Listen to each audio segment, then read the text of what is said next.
जयंत पाटील. अध्यक्ष महोदय, राज्यपालांच्या अभिभाषणावर विरोध करण्यासाठी मी या ठिकाणी उभा आहे. चेतन तुपे साहेबांनी राज्यपालांचं अभिभाषण जवळपास पुन्हा वाचलं. संजय केळकर साहेबांनी खरं त्यांना दिल्लीला जायचं होतं,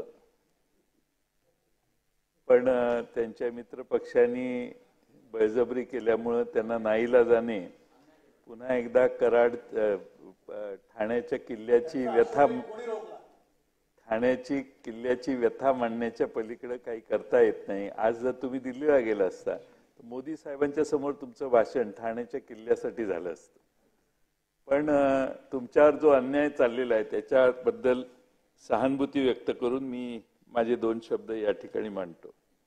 अध्यक्ष महोदय, राज्यपालांनी या वर्षीच्या सुरुवातीला जे अभिभाषण दोन्ही सभागृहांच्या समोर मांडायचं होतं त्या भाषणाच्या आभार प्रस्तावावर बोलत असताना अध्यक्ष महोदय मला हे सांगितलं पाहिजे की राज्यघटनेत 176 कलम आहे आणि त्यामध्ये स्पष्ट म्हटलेलं आहे की लोकसभेच्या निवडणुकीच्या नंतर किंवा प्रत्येक वर्षाच्या सुरुवातीला राज्यपालांचं दोन्ही सभागृहांच्या समोर भाषण होईल आणि सभागृहाची बैठक का बोलवली हे सांगतील.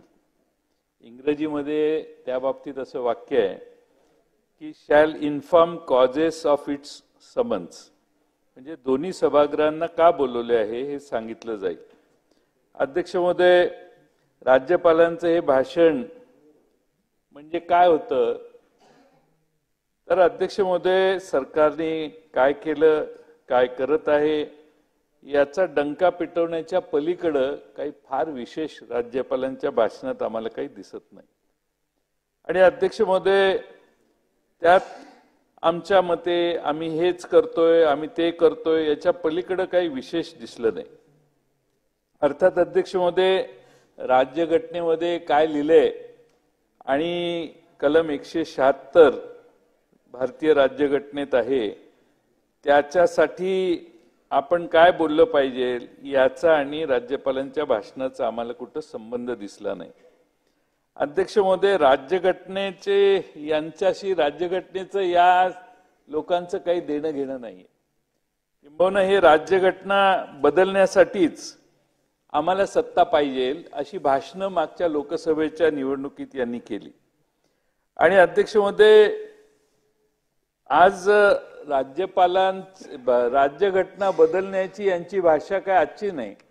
स्वातंत्र्याच्या नंतर डॉक्टर बाबासाहेब आंबेडकरांनी राज्यघटना ज्यावेळी तयार करायला सुरुवात केली, मांडली, अगदी तिरंग्याच्या साठी देखील काय भूमिका या सर्वांची आहे हे भारतानं यापूर्वी अनुभवलेलं आहे. आणि म्हणून अध्यक्ष महोदय, राज्यघटनेची बदलण्याची भाषा अलीकडच्या काळात एक खासदार म्हटले, निवडणुकीतही अनेक उमेदवार समोरच्या पार्टीचे भाषण करायचे देशभर की आम्हाला 400च्या पार जायचंय. आणि 400च्या पार का जायचंय तर आम्हाला घटना बदलायची. अध्यक्ष महोदय, मला यांना हे विचारायचंय की त्या संविधानाच्या जोरावर तुम्ही सत्ता मिळवली, ती संविधान बदलण्याची इच्छा का झाली? कोणत्या तरतुदी संविधानातल्या अशा आहेत की यांना मानवत नाहीत किंवा अडचणीच्या होतात आणि त्यामुळं हे कधीतरी स्पष्ट होणं आवश्यक आहे. अध्यक्ष महोदय, पंतप्रधानांचे आर्थिक सल्लागार विवेक देबरॉय यांनीही भारताला नव्या संविधानाची गरज आहे असं नमूद केलेलं होतं. त्यामुळे कसं आहे की एखादा खडा टाकून बघायचा, पचला तर पचला, नाहीतर मग हळूच माघार घ्यायची, ही यांची जुनी सवय. अध्यक्ष महोदय, मी पुन्हा राज्यपालांच्या भाषणाकडे येतो. अध्यक्ष महोदय, 85 भाषणातले मुद्दे आहेत, पण अध्यक्ष महोदय यातले 5 मुद्दे जरी महाराष्ट्राच्या जनतेच्या हिताचे असते तर मी कौतुक केलं असतं. आज अध्यक्ष महोदय, आम्ही काय करतो याच्या पलीकडे काही सांगत नाही. भाषणाची सुरुवात नेहमीप्रमाणे छत्रपती शिवाजी महाराजांचं नाव घेऊन केली आहे. फुले शाहू आंबेडकर उच्च दर्जाचे यांच्या उच्च आदर्शाचे पालन यांचं सरकार करतंय असं हे सांगतायत। अध्यक्ष महोदय, यांना छत्रपती शिवाजी महाराजांचा नाव घेण्याचा अधिकारच नाहीये। कारण अध्यक्ष महोदय, आपण छत्रपती शिवाजी महाराजांच्या जागतिक दर्जाचं स्मारक करायचं ठरलं। मला आठवतं 24 डिसेंबर 2016ला शिवस्मारकाचे पंतप्रधानांच्या हस्ते महाराष्ट्राच्या इथंच अध्यक्ष महोदय समुद्रात जाऊन जलपूजनाचा मोठा सोहळा झाला आणि यातले बरेचसे मंत्री त्यांच्याबरोबर समुद्रात गेलेले होते। मोदी साहेबांनी बोटीनं जाऊन पाण्याची पूजा केली। हे चित्र सगळ्या उभ्या जगानं बघितलं का, तर छत्रपती शिवाजी महाराजांचं स्मारक तिथं करायचं। अध्यक्ष महोदय, 8 वर्ष पूर्ण झाली, 8 वर्ष पूर्ण झाली आणि अध्यक्ष महोदय, सर्वोच्च न्यायालयाने एक SLP ऍडमिट केलेली आहे। ती SLP बोर्डावर घ्यायची, बोर्डावर त्यांचं म्हणणं मांडायचं आणि त्याचा निकाल लागायचा। एवढी दानत सरकारची नाही अध्यक्ष महोदय। सरकारने त्या बाबतीत काही प्रयत्नही केले नाही आणि त्यामुळे छत्रपती शिवाजी महाराजांच्या नावावर त्यावेळी मतं मिळवली 19च्या निवडणुकीच्या दरम्यान। पण अध्यक्ष महोदय, त्या छत्रपती शिवाजी महाराजांच्या सगळ्या गोष्टींना हरताळ फासला आणि आता तर त्या पुतळ्याच्याकडे स्मारकाकडे देखील यांचं दुर्लक्ष झालेलं आहे। ते आता आमचं सरकार आल्यावरच ते काम पूर्ण आम्हाला करावं लागेल। अध्यक्ष महोदय, खरं म्हणजे राज्यपाल असं म्हणतात की निर्यातीत आमचं राज्य अग्रेसर आहे। अग्रेसर आहे म्हणजे पहिल्या क्रमांकाच आहे। अध्यक्ष महोदय, एक नीती आयोगाने एक्सपोर्ट प्रिपेअर्डनेस इंडेक्स तयार केलेला आहे 2022ला। त्यामध्ये अध्यक्ष महोदय, महाराष्ट्र हे दुसऱ्या क्रमांकावर आहे, पहिल्या क्रमांकावर तामिळनाडू आहे आणि 19 ते 22 हा काळ हा आमच्या सरकारचा होता। हे अध्यक्ष महोदय या ठिकाणी नोंद करण्यासारखं आहे। आम्ही प्रयत्नाने दुसऱ्या क्रमांकावर महाराष्ट्र राज्य एक्सपोर्ट प्रिपेअर्डनेस साठी आणलं आणि आम्ही आमचं निर्यातीत अग्रेसर राज्य करण्याचा त्यावेळी प्रयत्न केला। आता नवी आकडेवारी ज्यावेळी बाहेर येईल त्यावेळी कदाचित हा आकडा 3ऱ्या 4थ्या क्रमांकावर जाईल, कारण आपला क्रमांक दरडोई उत्पन्नात देखील आता 6व्या 7व्या क्रमांकाला घसरलेला आहे। अध्यक्ष महोदय, नक्की दरडोई उत्पन्न खाली घसरलं कधी? जेव्हा देवेंद्र फडणवीस या महाराष्ट्राचे मुख्यमंत्री झाले त्याच्या आधी आपण गुजरातच्या वर होतो, पण देवेंद्रजी ज्यावेळी मुख्यमंत्री झाले त्यावेळी पक्ष फोडण्याशिवाय दुसरा काही उद्योग महाराष्ट्रात झाला नाही। आमचं राज्य व्यवस्थेकडे दुर्लक्ष झालं आणि आमच्या पहिल्या 8त गुजरात नव्हतं, ते एकदम 5व्या क्रमांकाला जाऊन बसलं। ही महाराष्ट्राची खरी खंत आहे अध्यक्ष महोदय आणि त्यामुळं या ठिकाणी आपल्याला हे सांगायला पाहिजे की तरी वारंवार $1 ट्रिलियन इकॉनॉमी करणार, $1 ट्रिलियन इकॉनॉमी 27-28 पर्यंत भाषणात राज्यपाल महोदय म्हटले आहेत की 27-28 पर्यंत $1 ट्रिलियन अर्थव्यवस्था आम्ही महाराष्ट्राची करणार। करायला हरकत नाही। 5 ट्रिलियन का? बघा ते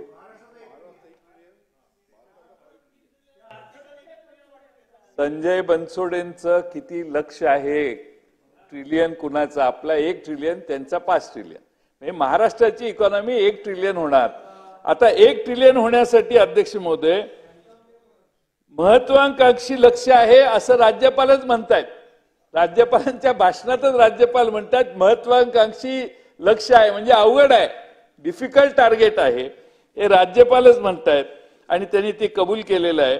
आणि म्हणून अध्यक्ष महोदय, हा 1 ट्रिलियनचा दावा हा वास्तववादी नाही, हे इनडायरेक्टली राज्यपालांनी आपल्या भाषणात सांगितलं। अध्यक्ष महोदय, एक मित्रा नावाची आपली जी संस्था आहे त्यांनी एक रिपोर्ट दिलाय की 6 वर्षामध्ये $1.53 ट्रिलियन गुंतवणूक असेल तरच महाराष्ट्र $1 ट्रिलियन इकॉनॉमी होऊ शकते।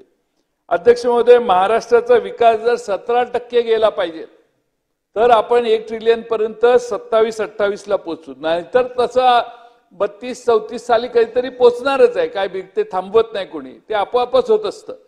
पण अध्यक्ष महोदय, आपण महाराष्ट्रात आज 7.5-7% ग्रोथ रेट आहे आणि आपला अध्यक्ष महोदय 17% ग्रोथ रेट जर झाला तर आपण 27-28 साली अध्यक्ष महोदय 1 ट्रिलियन इकॉनॉमीला पोहोचू, याचं राज्यकर्त्यांना भान आणून देणं आवश्यक आहे. त्यामुळे तुमच्या काळात काही 1 ट्रिलियन होणार नाही.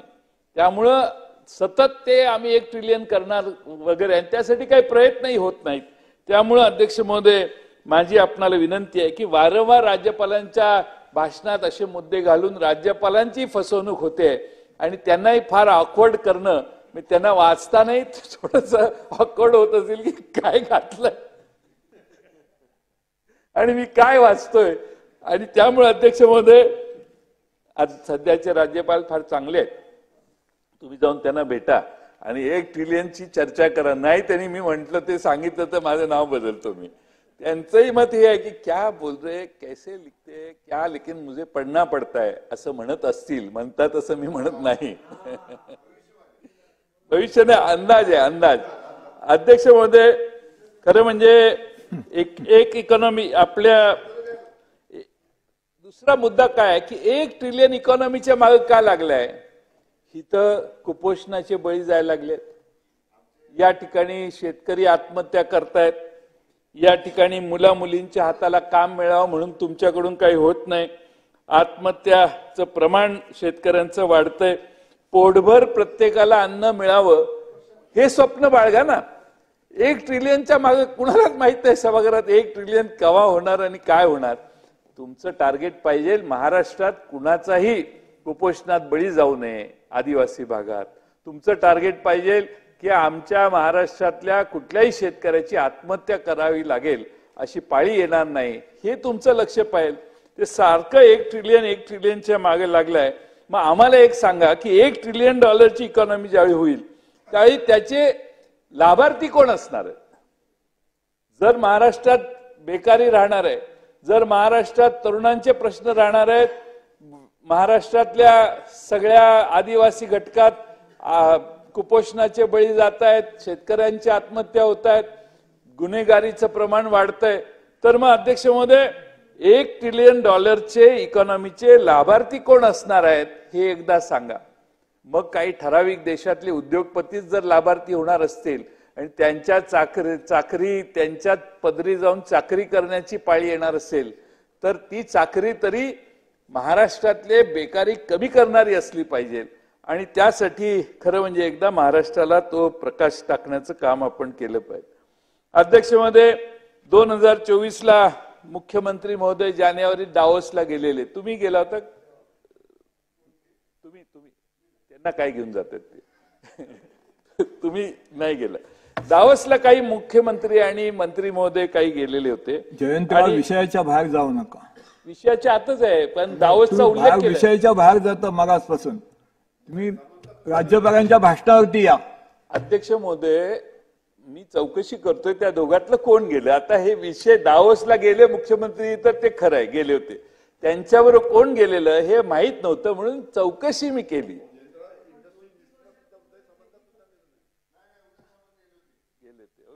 उदय सामंत लय हुशार आहे, ते कसेही खाऊन जातील. त्यामुळे अध्यक्ष महोदय 2024ला 3,53,000 कोटीचे सामंजस्य करार केले आणि त्यातून 2 लाख नोकऱ्या निर्माण होतील असं माननीय मुख्यमंत्री महोदयांनी त्यावेळी जाहीर केलं आले. अध्यक्ष महोदय, गंमत काय, 2023ला पण दावोसला जाऊन आले साहेब. 1,37,000 कोटी रुपये 1.37 लाख कोटी रुपयाची गुंतवणूक त्यांनी आणली असा त्यांनी दावा केला आणि त्यातून 1 लाख रोजगार निर्माण होतील असं सांगितले. राज्यपाल मुख्यमंत्री महोदयांची घोषणा मी खरी समजतो. आम्हाला सभागृहासमोर हे देतो ना मी, माझं झालं. आमची सभागृहासमोर विनंती आहे. हो मंत्री महोदय, तुम्ही शांत बसा ना जरा, शांत बसा. आज अध्यक्ष महोदय तुमचा मूड दिसत नाही, काही चुकलंय का आमचं? नाही.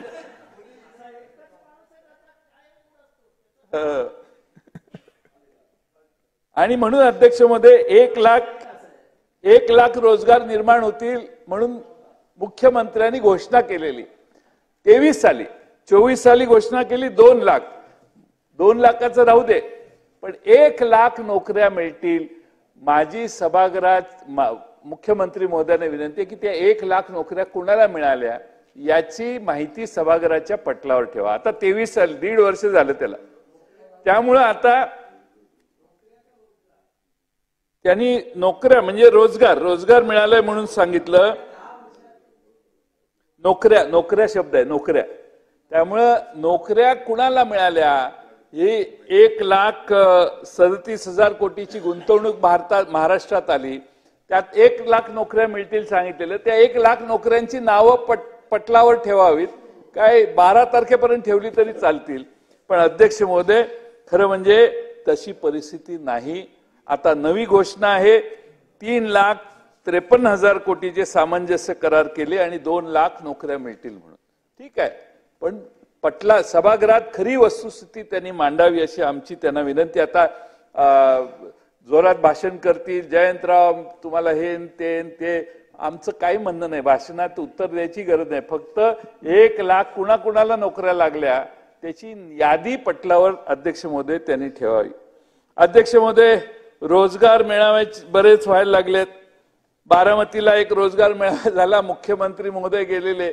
त्यावेळी मुख्यमंत्र्यांनी सांगितलं 25,000 लोकांना या ठिकाणी आता ह्या रोजगार मेळाव्यात नोकऱ्या मिळतील म्हणून. आम्ही जरा चौकशी केली तर अध्यक्ष महोदय बारामतीत रोजगार मेळावा एवढा मोठा झाला पण नोकऱ्या किती मिळाल्या? 25,000ची घोषणा झाली, 1285 नोकऱ्या मिळाल्या.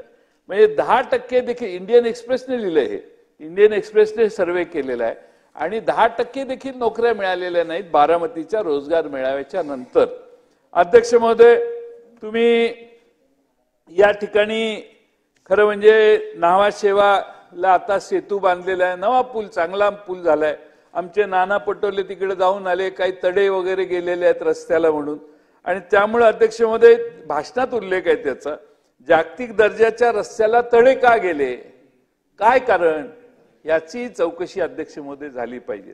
काम गरजेचं होतं. अगदी अंतुले साहेबांच्या वेळेपासून हे ट्रान्स हार्बर लिंक बांधायची ही कल्पना मांडण्यात आली. आता हे काम जे झालेलं आहे, आता अनेक स्ट्रक्चर आता पेपरला 2 दिवस येत आहे की पाऊस पडल्यामुळे अनेक स्ट्रक्चर पडायला लागले आहेत, गळती लागायला लागली आहे. अगदी राम मंदिराला देखील गळती लागली. रामाचं मंदिरही गळायला लागलं. खरं नाही ना, मग खोटंच असेल ते.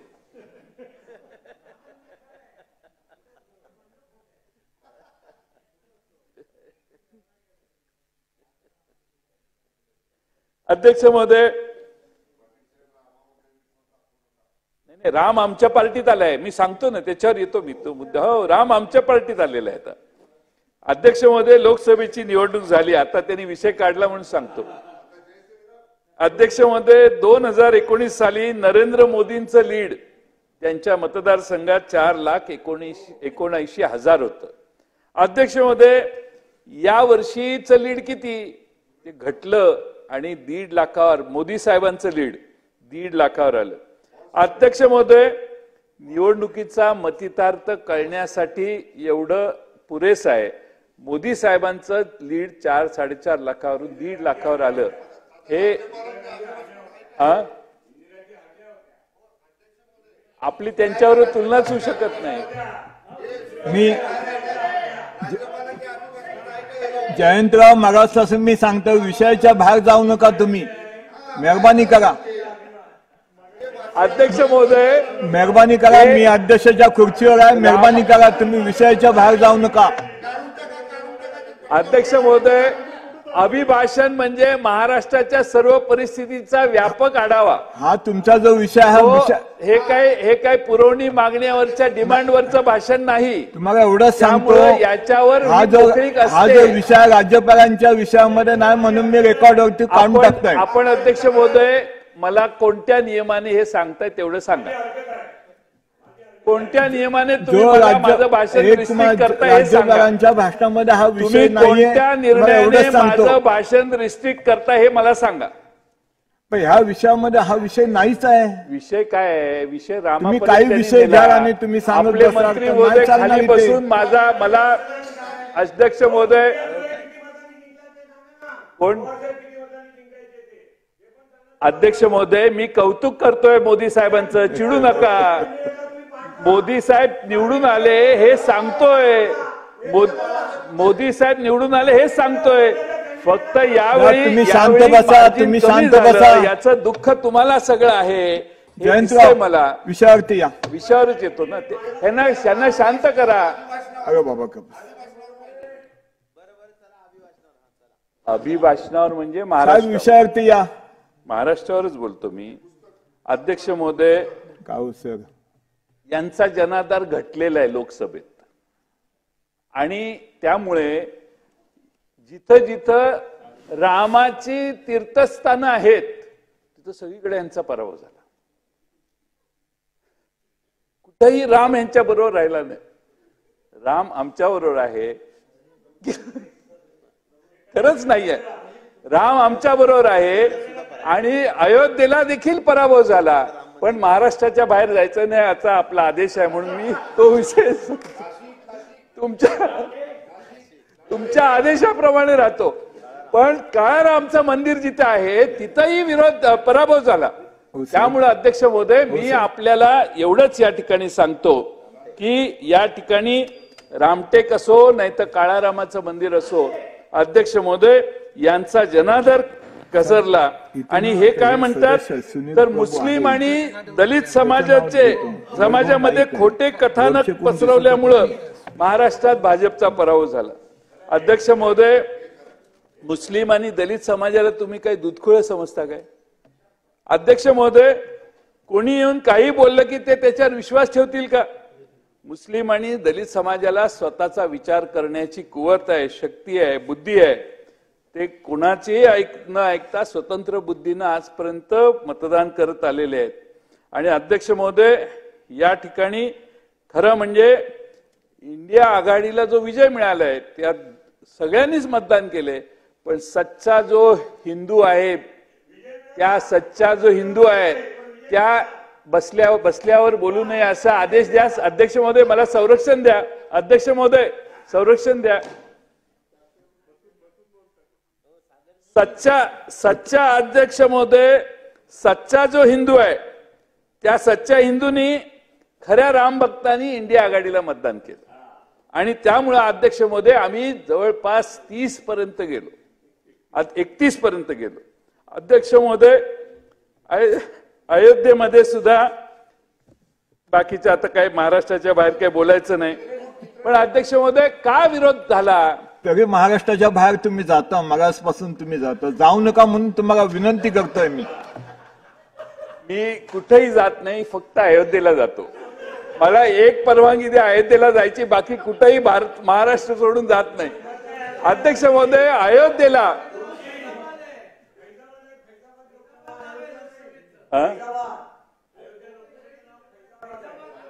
बघा अध्यक्ष महोदय, अध्यक्ष महोदय किती रामाला सोडला बघा. फैजाबाद मध्ये आहे पण आम्ही अयोध्या म्हणतोय, तेही त्यांना आवडत नाही. जयंतराव, माझी विनंती आहे विषयावरती. अयोध्येचा द्वेष का, इतका राग अयोध्येच्या रामाच्या विरोधी का गेलाय तुम्ही इतके?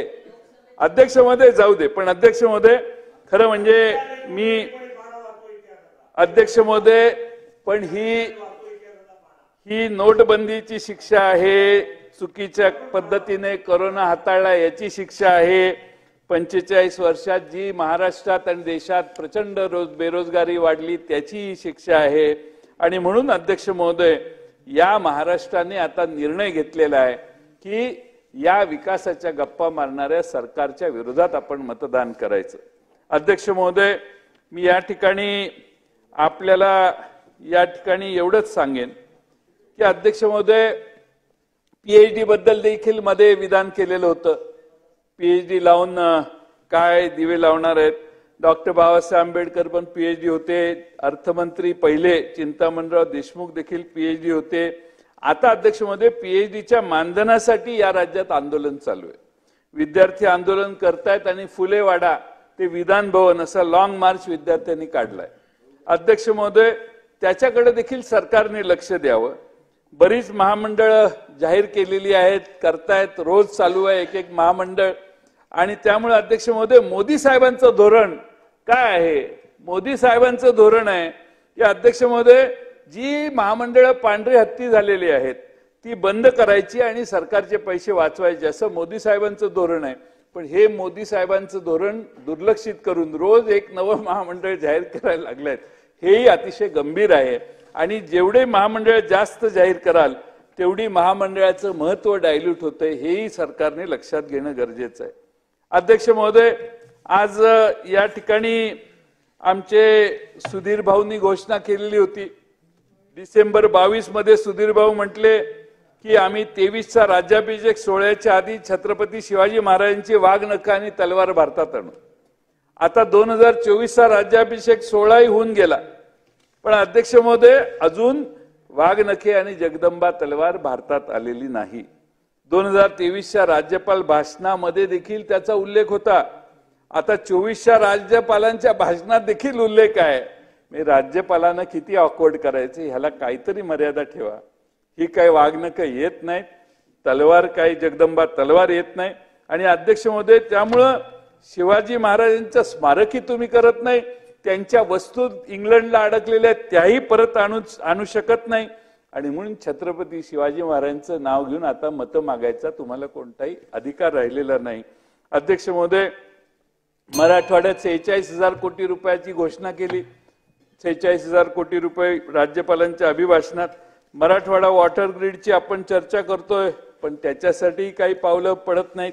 अध्यक्ष महोदय, त्यासाठी माझी आपणाला विनंती कळकळीची आहे की काही महत्वाचे प्रश्न या सरकारने दुर्लक्षित केले आहेत. महाराष्ट्र कर्नाटक सीमा वादाबाबत राज्यपालांनी अभिभाषणात उल्लेख केलेला आहे, पण 2 वर्षात काहीच प्रयत्न झालेले दिसत नाहीत. आणि मला वाटतं आपल्याकडे ती जबाबदारी सीमा प्रश्नाच्या बाबतीत मला वाटतं आपल्याकडे आहे. तर ते वकील देणं, बाकीच्या सगळ्या गोष्टी ते सतत हेलपाटे घालतात. आपण लक्ष घालाल असा मला विश्वास आहे. त्याचबरोबर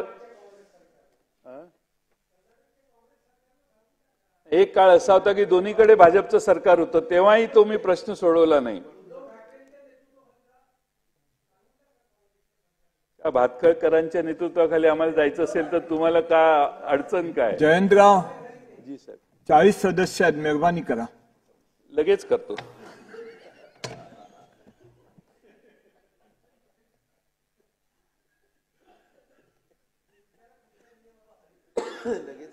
अध्यक्ष महोदय, मी फक्त काही शेवटचा 1-2 मुद्दे मांडतो. गेल्या काही वर्षात आम्ही बरेच उद्योग महाराष्ट्राच्या बाहेर जाऊन दिले असं म्हणायला हरकत नाही. अध्यक्ष महोदय, या सरकारने एक मोठी संधी गमावली. ऊर्जा आणि अक्षय ऊर्जा उपकरणातील उत्पादन क्षेत्र म्हणून आता मध्य प्रदेशाची निवड झालेली आहे. अध्यक्ष महोदय, केंद्रीय ऊर्जा मंत्रालयाने सुरू केलेल्या योजनेच्या अंतर्गत या झोनसाठी आंध्र प्रदेश, बिहार, गुजरात, महाराष्ट्र, ओडिशा, तामिळनाडू, तेलंगणा यांनी सगळ्यांनी प्रयत्न केला, पण मध्य प्रदेशने बाजी मारली आणि मंत्रालयानं झोनच्या स्थापनेसाठी 400 कोटीची आर्थिक मदतही त्यांना देऊन टाकली. वेदांत फॉक्सकॉन गेलं, तो मोठा इतिहास झाला.